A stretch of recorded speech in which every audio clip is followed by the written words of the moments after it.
So in the last few weeks in these videos, we've been talking about some of the best practices as landlords to keep yourselves in the game. Money Machine seminar is not short term.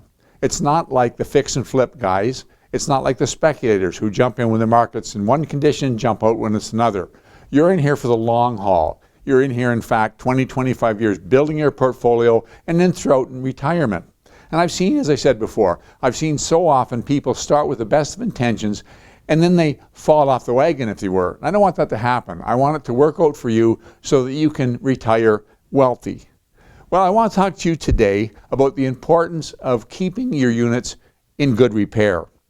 We've all heard the term slum landlords. What do we mean by that? Well, drive up to a unit and you'll soon see.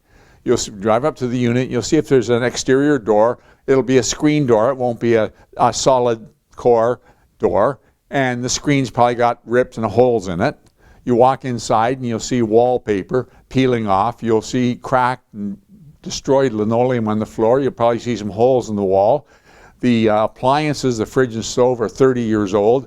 The cabinets and counters are badly damaged, doors hanging off, and you get the picture. It's a slum. So why would somebody be a slum landlord? Well, it's all economic.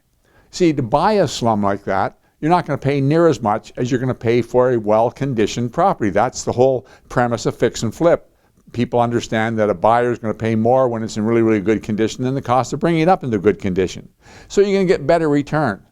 We've got very, very low vacancy rate. People need a place to live. So if you're renting out a slum, you can still rent it out without spending a lot of money buying it, without spending a lot of money maintaining it. And because the expectation is low, the tenant moved in, it was kind of slummish. When he moves out, you don't have to spend any more money, just rent it out again as a slum. So that's why some landlords decide that they want to be slum landlords. But I want you to say that it doesn't guarantee that it's going to be simple. It's not going to be easy. You're going to earn every dime. There's a hierarchy in tenants.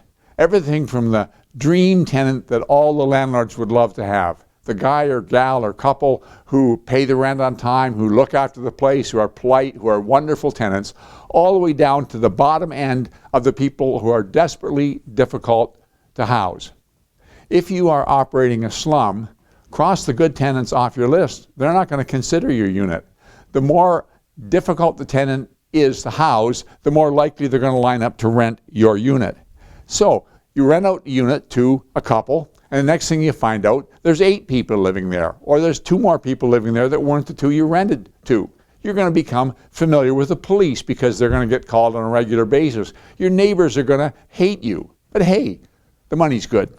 So there's some real problems being a slum landlord. And I'm convinced that a lot of landlords didn't start out with a desire to be a slum landlord. In fact, they started out with the greatest of expectations. They would buy a property, they fixed it up just the way they would like to if they were living in it themselves, spent money, it was a show pace. And then they rented it out, and they made a mistake, and they rented it to the wrong tenant.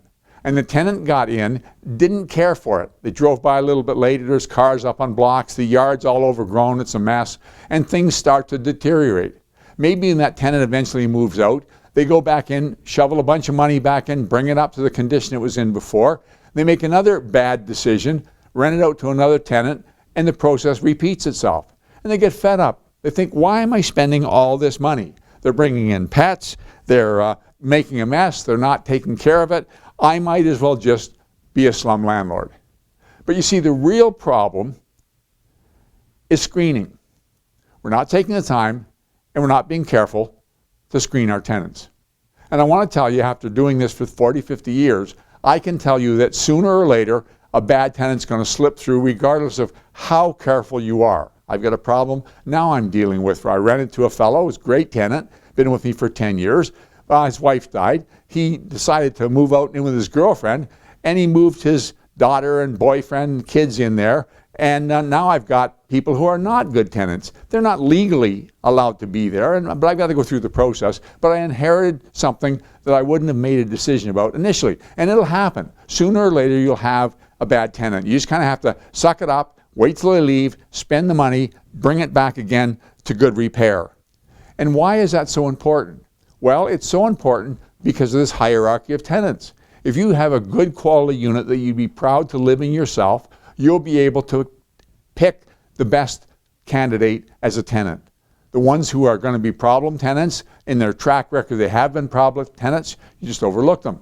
You keep waiting until you get one that you're convinced is going to be a good tenant. And that tenant won't be a problem for you. You see, right now, it's easy to rent anything because there's very low vacancy rate, but that's not always going to be the case.